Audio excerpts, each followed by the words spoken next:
A woman who learns to sit with herself in silence becomes the most unpredictable force in the room.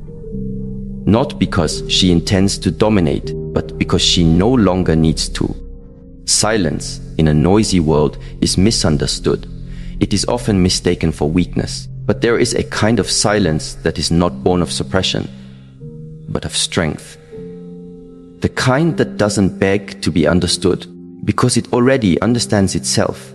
This silency is not the absence of words. It is the presence of awareness. It's the stillness that comes after you stop trying to explain your worth. It's the peace that enters when you no longer react to every shift in another person's mood. It is the clarity that rises when your emotions are no longer dictated by what someone did or didn't say. Most women are trained to over-express, to over-explain, to always give context to their boundaries, until they realize that silence itself is the boundary. When a woman turns inward, not out of fear, but out of choice, she activates a deeper form of respect. People feel it. They may not be able to name it, but they sense it. And when you begin focusing on yourself, not in selfishness, but in stillness, everything misplaced starts falling back into place. When a woman begins to truly focus on herself, something profound begins to shift. Not just inside her, but in the world around her. It is not merely about self-care routines or momentary retreats from others. It is a deeper awakening. A quiet decision to stop pouring energy into places that no longer give back, to reclaim attention from everything external and redirect it inward. That shift, though subtle at first, transforms everything. It begins with a question: where is my energy going? In a world that constantly demands a woman's attention, her nurturing, her care, her explanations, her compromise, it becomes easy to forget that energy is not limitless. Attention is currency, and the way you spend it determines the quality of your emotional life. The more you give away without intention, the less you have for yourself. But the moment a woman begins to observe, rather than react, to choose herself rather than chase others, she starts to experience a different kind of power. A power that doesn't come from trying to control others, but from mastering her inner space. Neuroscience has long confirmed this truth. What you focus on grows. This is called the Hebbian principle. Neurons that fire together, wire together. When your mind is always busy trying to fix people, explain yourself, predict outcomes, or worry about how you're perceived, it strengthens patterns of anxiety and over-responsibility. But when you begin to bring your attention back to yourself, your breath, your thoughts, your values, your stillness, you start rewiring your brain for clarity, peace, and purpose. Take the story of Mina, a woman in her late 50s who had spent most of her adult life adjusting herself around others. As a mother, a wife, and later as a caretaker for aging parents, she learned to anticipate needs before they were spoken. But after her children moved out and her caregiving roles ended, she was left with silence. At first, it was terrifying. The noise of other people's needs had been her compass for so long that she didn't know how to navigate without it. But slowly, she began to ask, what do I feel when no one is watching? What do I want when I'm not needed? She started small. Morning walks without her phone, journaling without editing herself, saying no without guilt, and as her attention returned to herself, something powerful emerged. She no longer felt pulled in 20 directions. Her conversations became more intentional. She no longer responded to emotional manipulation with explanations, just calm silence. And to her surprise, people began to treat her differently, not because she demanded respect, but because she radiated it from within. Focusing on yourself is not abandonment of others. It is anchoring within yourself so you don't get lost in others. You begin to recognize your patterns, where you overextend, where you seek validation, where you betray your intuition to keep the peace. And each time you notice, you interrupt the automatic cycle. That moment of noticing is power. It's awareness becoming action. There is a sacred discipline in remembering yourself before you remember others. It requires asking, before every yes, whether it's rooted in fear or integrity. It means pausing before reacting. To ask, is this worth my energy? Does this reflect who I am becoming? It's not easy, especially for women who've been conditioned to associate worth with service, silence with weakness, and boundaries with rejection. But in truth, the opposite is real. The woman who focuses on herself is not selfish. She is self-aware, and self-awareness is the foundation of every healthy relationship. Without it, we end up performing roles instead of being present. We absorb moods, mirror dysfunctions, and confuse emotional over-availability with love. But when we are centered within, we can discern between what belongs to us and what doesn't. We no longer take things personally. We stop rescuing people from lessons they are meant to learn. One of the most misunderstood aspects of this journey is the practice of silence. Not the silence of avoidance or passive aggression, but the silence of presence. A deliberate, grounded quiet that listens more than it speaks. That observes without rushing to intervene. That chooses stillness over unnecessary reaction. In this kind of silence, a woman becomes untouchable. Not because she's withdrawn, but because she's anchored. There is something deeply powerful about a woman who does not rush to fill the silence. In an argument, she does not need to be louder to be heard. In relationships, she does not over-explain to earn space. Her calm becomes her clarity, and her silence becomes her boundary. Silence offers something no amount of speaking can provide: perspective. From a physiological standpoint, silence engages the parasympathetic nervous system, responsible for rest, digestion, and deep insight. When we are reactive, we operate from the sympathetic nervous system, fight or flight, which narrows our thinking and clouds judgment. But silence restores our access to higher thinking, creativity, and emotional regulation. It gives us space to see things for what they are, not what we fear they might be. Jasmine, a mid-career professional in her 40s, discovered this the hard way. She was used to defending herself in every conversation, trying to be understood by people who had already made up their minds. Every time someone questioned her intentions or minimized her emotions, she would jump in with explanations, justifications, or arguments. It drained her until one day, during a heated moment with her partner, she paused. She said nothing, not out of resignation, but out of awareness. She realized in that instant that her peace was not up for negotiation. The silence that followed was more powerful than any point she could have made.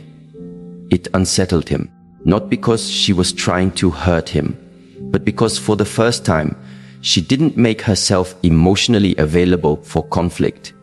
She remained present, steady, and calm. That moment changed the dynamic of their relationship, not overnight, but permanently. He began to listen. She began to feel heard, not because he changed, but because she did. We often believe that we must speak more to be seen. But sometimes it is in speaking less that we become visible. Silence is not the absence of voice, it is the presence of strength. It communicates what words often cannot. That you are no longer afraid to be misunderstood, that you no longer fear disconnection because you are deeply connected within, that your worth is not tied to being agreeable, but to being authentic. There is a deep wisdom in knowing when to speak and when to stay silent, not from fear, but from freedom. Not from suppression, but from sovereignty. When you no longer use words to seek control, you allow life to reveal its truths. People expose themselves in your silence. Their intentions surface. Their values become visible. You no longer have to investigate or argue. You just observe. And from that place of inner stillness, you make clearer decisions. In relationships, this is especially powerful. When a woman focuses on herself and practices the discipline of silence, she begins to see dynamics that were once invisible to her. She notices how some people only connect through chaos, how others expect emotional labor without offering it in return, how some conversations are not exchanges, but power struggles in disguise. And most importantly, she sees her part in it, not to blame, but to reclaim responsibility. Every moment of silence becomes a mirror, and what you see in that mirror is not always comfortable. You might notice patterns of over-explaining, chasing closure, or giving second chances out of loneliness. But in seeing them clearly, you stop being ruled by them. You begin to act rather than react. And that alone changes everything. This journey does not require you to isolate yourself, but it does ask you to stop abandoning yourself. It invites you to slow down long enough to ask, who am I without the noise? What do I value when I'm not performing? What emotions arise when I'm not distracted? Silence creates space for these questions. It reveals the internal architecture of your life, the values, beliefs, and wounds that shape your relationships. And once seen, they can be healed, rewritten, aligned. One of the most important realizations a woman can have is this: not everything requires your energy. Not every message needs a response. Not every misunderstanding needs clarification. Not every question deserves an answer.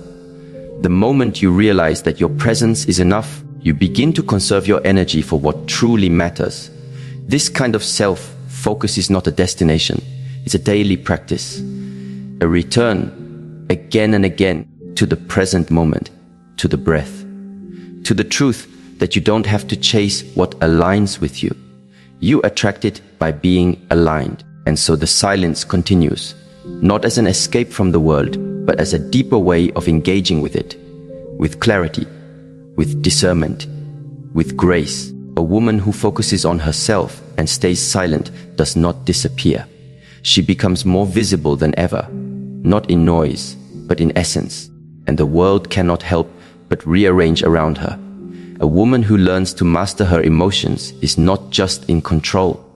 She is free, free from the chains of overreaction, free from the cycles of regret, and free from the grip of patterns that once dictated her responses. Emotional sovereignty is not about being unfeeling. It's about not being owned by every passing feeling. It's knowing that you can feel deeply and still respond wisely. You can be hurt and still act from alignment. You can feel love, grief, anger, confusion, and still remain grounded in your values. Many people believe emotions are either something to be expressed impulsively or something to be suppressed entirely. But both extremes lead to inner imbalance. One makes you a slave to your reactions. The other disconnects you from yourself. True emotional power lies in the space between impulse and stillness. It is the cultivated ability to feel everything and yet not be consumed by anything. There is a teaching from ancient Eastern traditions that says, control your breath and you control your life. And indeed, modern neuroscience agrees. When a woman pauses and breathes consciously before responding to provocation, her brain shifts from the amygdala, where emotional reactivity is born, to the prefrontal cortex, where logic, reflection, and wisdom reside. This is not just spiritual advice, it is biological reality. Consider the story of Elia, a woman who for years was known for her fire. When someone crossed a line, she met them with intensity. Her voice rose, her heart raced. She fought back with words, proving her intelligence, her sharpness, her refusal to be disrespected. But each time, even when she won the argument, she walked away feeling drained. She realized that her reactions, while justified, were costing her more than the original offense. Her peace, her power, her clarity. One day, During a tense conversation with a colleague who had undermined her work in a meeting, she felt the familiar heat rising. The urge to respond immediately, to defend, to correct, but something in her shifted. She inhaled slowly, and instead of reacting, she simply paused, looked at him, said nothing. That pause, just a few seconds, wasn't empty. It was full of restraint, full of grounded energy, full of quiet power.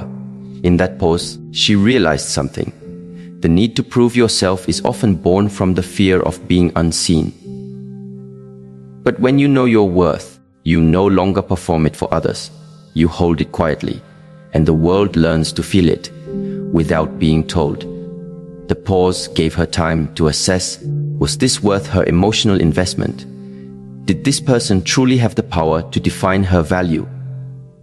No, she answered him with calm, clear boundaries, not from fire, but from foundation. And the result, he backed down, not because she was aggressive, but because she was anchored. She had stepped into emotional sovereignty. To be emotionally sovereign means your inner state is no longer at the mercy of other people's moods, decisions, or expectations. You stop outsourcing your peace. You stop being available to every emotional tug of war. You don't become cold, you become clear. And this clarity protects you from the trap of reaction. Every time you react without reflection, you give your power away. You let someone else set the rhythm of your nervous system. But when you pause, when you breathe, when you choose instead of react, you reclaim authorship over your inner world. This is especially vital in intimate relationships, where emotional triggers are most deeply rooted. Partners often mirror each other's wounds. One's insecurity feeds the other's defensiveness. One's silence triggers the other's abandonment. One's need for control collides with the other's need for freedom. Without emotional sovereignty, these dynamics spiral into conflict, misunderstanding, and resentment. But with awareness, they become portals for growth. Sophia, a woman in her late 30s, once described how every argument with her partner would end in her crying, shouting, or walking away in anger. She felt unheard, invalidated, emotionally exhausted. But as she began a daily practice of breathwork and emotional journaling, something changed. The next time conflict arose, she noticed her body first. The tightening in her chest, the clenching of her jaw, the quickening of her breath. Instead of reacting, she said, "Give me a moment." She stepped away, not to retreat, but to return to herself. She sat, she breathed. She asked herself not just what she felt, but why she felt it. Was it about him, or something deeper? And then, when she returned, she spoke, not from the storm, but from the center of it. The conversation that followed was the first they'd had in months that didn't end in emotional chaos. It wasn't perfect, but it was present. Emotional sovereignty is not achieved by force. It is practiced through daily attention, through the habit of awareness, through the discipline of self-honesty. It is cultivated in quiet moments when no one is watching, where you choose to observe rather than indulge the narrative. You choose to breathe instead of blame, to inquire instead of accuse. And this kind of presence doesn't just benefit your relationships with others. It deepens your relationship with yourself. You begin to trust yourself more. You stop second guessing every decision. You no longer need to crowdsource your worth or use someone's love as proof of your value. You begin to carry yourself with a quiet assurance. One that says, I know who I am, I know what I feel, and I will no longer abandon myself for comfort or approval. This leads naturally into another kind of transformation, the power of embodied stillness. Not only does a woman's emotional mastery radiate through her words, or lack of them, but it speaks even more loudly through her presence, through how she moves, how she sits, how she breathes, how she listens, and most importantly, how she holds herself when no one else is holding her. The body is not just a vessel, it is a language. It tells others how to treat you before you speak. Posture, tone, eye contact. These are not just social cues. They are energetic signatures. They communicate whether you are grounded or scattered, open or guarded, calm or reactive. When a woman walks into a room with presence, she does not have to announce her strength. It is felt. It is not the presence that demands attention. It is the presence that holds attention. This doesn't come from performing confidence. It comes from cultivating inner alignment. Imagine Maya, a soft-spoken woman who was often overlooked at work meetings.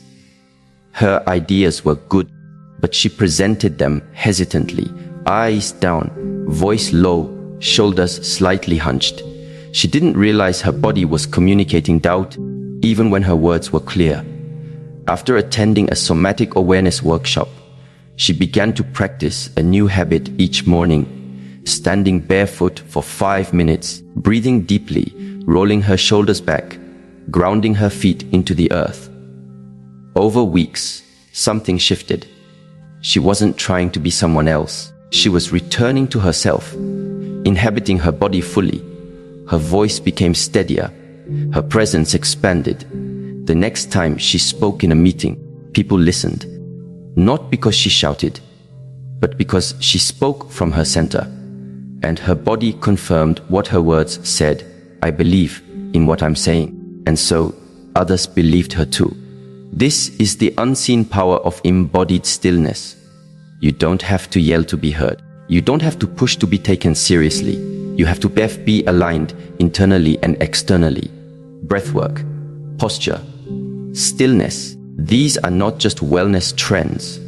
They are foundational practices for women who want to move through life with clarity and respect. The breath especially is a tool often overlooked. It is the bridge between mind and body, between thought and action, between reaction and response. In moments of emotional intensity, one deep, intentional breath can change the entire trajectory of a conversation. The practice of conscious breathing rewires the body's stress response. It tells your nervous system, I am safe. I am here. I can respond with wisdom. Over time, this rewiring becomes your default. You are no longer pulled by the chaos outside you. You move from center. And that center becomes your compass, especially when others try to pull you into storms you didn't create. Embodied stillness also teaches you patience. In a world of urgency, a woman who moves slowly, who responds after reflection, who doesn't rush to fix or explain, becomes a mystery. Not because she hides herself, but because she reveals only what is aligned. Her yes is clear, her no is unwavering. Her time is sacred. This kind of presence doesn't push away others. It invites truth. It creates a relational field where only authenticity can survive. People can feel when you are present, not just physically, but energetically. They feel safer around you, not because you cater to them, but because you are not at war with yourself. And this, in turn, creates emotional safety in relationships. When your presence is grounded, your partner no longer feels the pressure to guess your mood, manage your triggers, or decode your reactions. You create a space of emotional predictability, not by being passive, but by being internally consistent. Children, too, sense this. A mother who is emotionally sovereign and embodied teaches not by her words, but by her way of being. She models what it means to be present in discomfort, to pause in conflict, to breathe through overwhelm, and that example becomes an inheritance more valuable than any advice. To live in this way requires intention. It is not automatic, it must be cultivated. But the reward is immeasurable. Your relationships evolve, your decisions clarify, your energy deepens. You become a quiet force, not for domination, but for peace, not for attention, but for alignment, not to prove, but to be.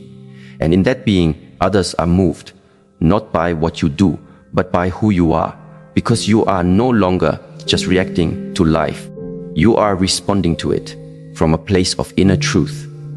And that truth becomes the most powerful thing in the room. Every woman carries within her a rhythm, an energy, a signal that precedes her words and even her actions. Before she speaks, before she responds, even before she enters the room, there is a kind of transmission that takes place. It is subtle, but it is unmistakable.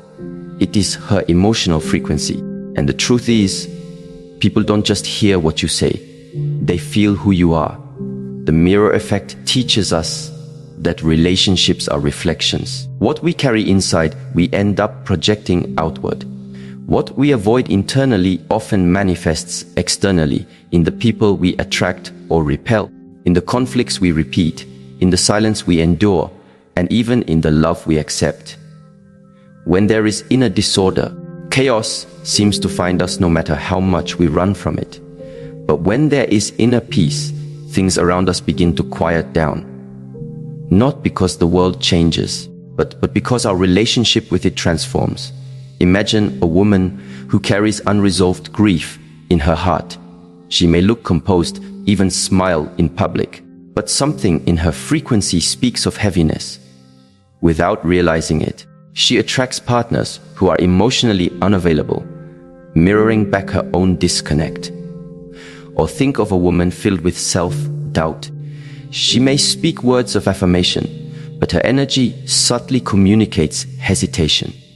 And so she finds herself in dynamics where her boundaries are tested, her voice is overlooked, her confidence is questioned. This is not to blame, but to awaken. The mirror effect is not punishment. It is revelation. Life keeps showing us through others what we still need to address within. When you begin to center yourself in truth, not performance, not fear, but truth, everything around you becomes clearer, not easier, but clearer. A woman once shared how she kept ending up in relationships where she felt used. Every man she dated seemed charming at first, but would later become cold, controlling, or indifferent. At first, she blamed them. Then she blamed herself. But after deep reflection, she realized she was operating from a subconscious belief that her worth was transactional, that love had to be earned through effort. She was overgiving, over-explaining, and overextending herself in hopes of receiving scraps of affection. Her energy was saying, "Please see me," even when her words said, "I'm fine." When she stopped trying to fix others and turned inward, things changed. She began to sit in silence more often, to listen to her own breath, to observe her emotional patterns. She didn't try to be liked. She tried to be honest. She didn't rush into intimacy. She watched people slowly. And she realized something profound.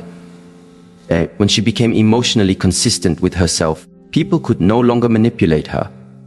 She stopped attracting chaos. Her stillness began to act as a filter. The mirror effect doesn't just reveal what is broken. It reveals what is possible.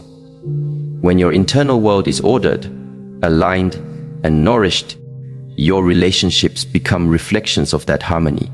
It's not magic, it's resonance. We draw people into our lives who vibrate at a similar emotional level. And as we raise our own frequency, not by pretending, but by healing, our environment begins to shift. People begin to respect your silence because they can feel it's not empty. It's intentional. They feel your no before you even say it. They feel your joy, not because you display it, but because it lives in you. You begin to understand that being centered is the greatest protection you can ever have. It shields you not with walls, but with presence. This is why inner work is not a luxury. It is the foundation. The woman who invests in her internal world, the one who examines her stories, clears her energy, and returns to herself again and again, builds a life that reflects peace. She no longer begs for connection. She becomes connection. She no longer performs for love. She embodies love. And from that embodiment, she attracts those who are ready to meet her, not just in romance, but in friendship, in family, in community. This inner alignment requires discipline. It means choosing to pause before reacting. It means walking away from what disrupts your peace, even if it's familiar. It means being willing to feel uncomfortable truths rather than escape into distractions. But the reward is clarity. You begin to trust yourself more. You stop second guessing your instincts. You no longer tolerate energy that drains you because you're too aligned to pretend anymore. Even in solitude, you feel connected because you're no longer seeking from outside what you now generate from within. That shift is everything. It's the difference between chasing and attracting, between noise and resonance, between being pulled in 1,000 directions and standing firmly in one. Still, life has a way of testing this. There will always be people who don't understand your silence, who feel threatened by your presence, who try to pull you back into old patterns. And in those moments,